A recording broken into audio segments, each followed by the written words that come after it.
Hey everyone, today we have a 2023 Subaru Outback Onyx Edition. And so basically Onyx Edition just means black with this beautiful green stitching we have here. Let's go check out the exterior of the car real quick.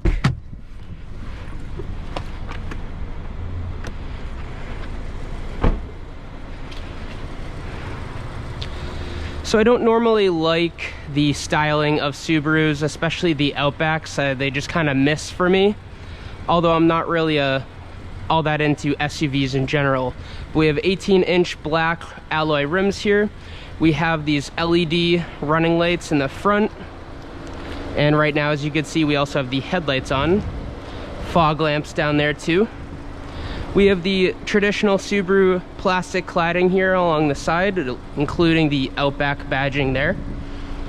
Around the back, we also have LED tail lights and an LED license plate light here as well. So opening up the trunk, you can also do this from the key, but I just use the button on the top of the hatch. Plenty of room back here. I know it's kind of dark. So sitting behind my front passenger here, the seats are kind of at equal lengths right now as anyways, but as you can see, we have plenty of room. We have a USB-C and USB port here, along with vents and speakers on the side doors.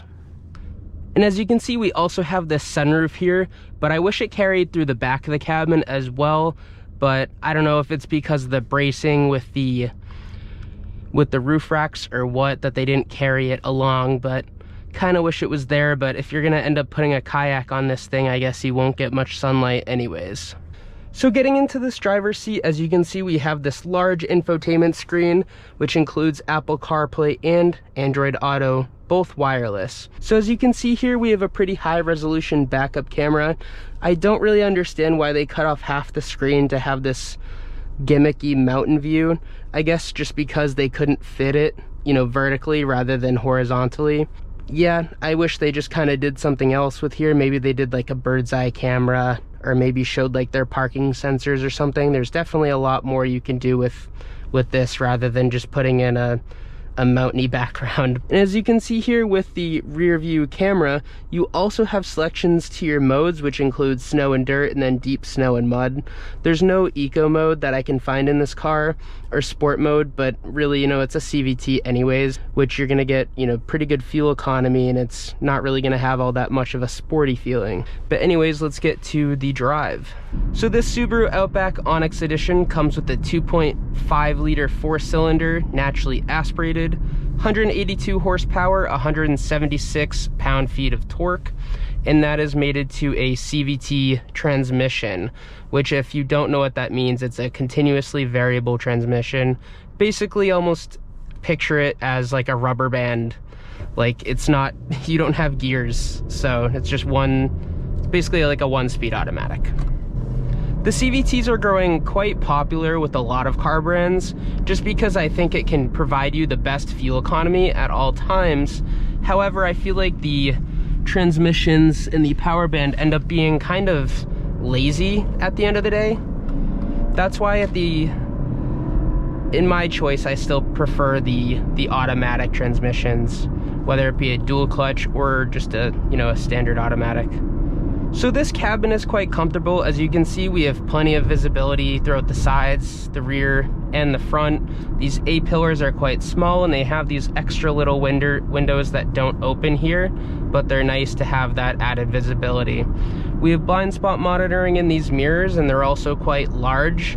You get plenty of visibility throughout even the sides of the car too. Really, you won't miss anything that's around you. As far as safety features, we also have lane keep assist. We have a lane follow assist thing, which you can use on the highway. My Elantra has it, and it works really great. I will say, trying this one on my road trip here, I did really like the adaptive cruise control that we have, but pairing it with the lane follow assist was kind of weird because the car pinballed a little bit back and forth between the dotted lines. And they were clear lines too. They weren't like painted weird or had like odd markings in them. It was a pretty easy road to follow, and it honestly failed the test for me. But the adaptive cruise works great. I will say that, like, sometimes if there's like hard braking going on, the car will kind of get pissed with that. Like, it really will slam on the brakes quite hard. So for this weekend, I took this 2023 Subaru Outback Onyx Edition for a little road trip. We went from New Hampshire to New York for a wedding, and the car is quite comfortable. I found a nice driving position for myself here, and we have these dirt and water resistant seats quoted by Subaru, and overall they're really comfortable. I don't know if they're quite leather, but they feel like a leather seat almost. It's almost kind of like a blend of like a plastic and a leather. Maybe that's not the best way to describe it. It's almost like seats on a boat. I don't know what type of seats those are, but that's kind of what it feels like. And they're also plush. We don't have power adjustments for my passengers, whether it be in the back or the front here. So talking about the steering wheel, we have basically every button you'd wish to have on it, whether it be you're changing your track or turning up or down the volume, answering a call, changing your adaptive cruise, putting on cruise control in general, changing your settings such as like what you're looking at this gauge cluster. Obviously we don't have a full digital gauge cluster, but we have the small screen in the middle which is currently showing our tire pressure. But the one thing I don't like about the steering wheel, okay, I guess there's two things. Number one, that they put paddle shifters on here. I mean, come on guys, are we kidding ourselves? It's a CVT transmission, and these are probably the same ones that you get in the Subaru WRX CVT, which I'm guessing, I haven't driven that car, I've only driven the manual transmission one, but I'm guessing this is like the same exact steering wheel, and that's why they included these. And then the other thing I don't like is the pebbled plastic look of the steering wheel. I just think overall it looks really dated. Maybe I wish they would go for like a smooth or a gradient plastic, such as the dashboard of my Elantra N-Line. So as far as materials in this interior, I would say that they're not as of like the highest quality. The seats are probably the highlight for me, along with the beautiful green stitching. I will say that they kind of included like a soft leather feeling material here along the dash, but up here is all hard plastic. And the buttons, the only, the limited amount of buttons we have in here, don't really feel all that great in your hand either. Another thing to note about this interior is they put this gloss black material in the worst place possible. So this is a car with just about 29,000 miles on it, and this is already all scratched up.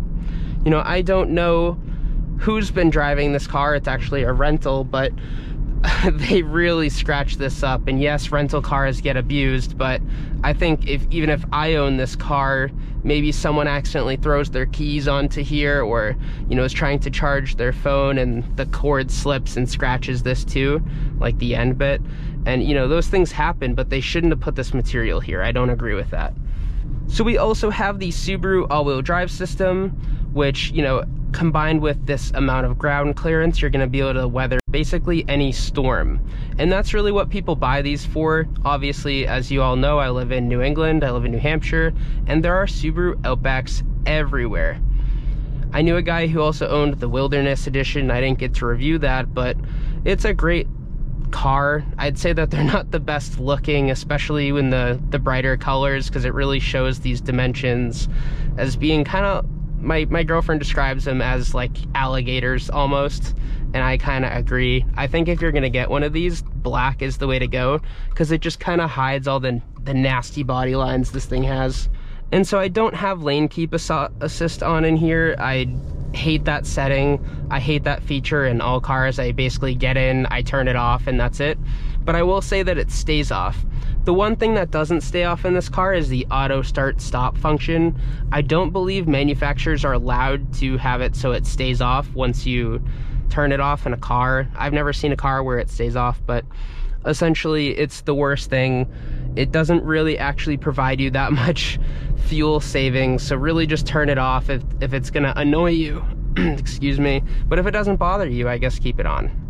So talking again about this powertrain, we only have 182 horsepower, 176 pound-feet of torque, made it to a CVT transmission, and I will say that this powertrain really just gets in this car's way.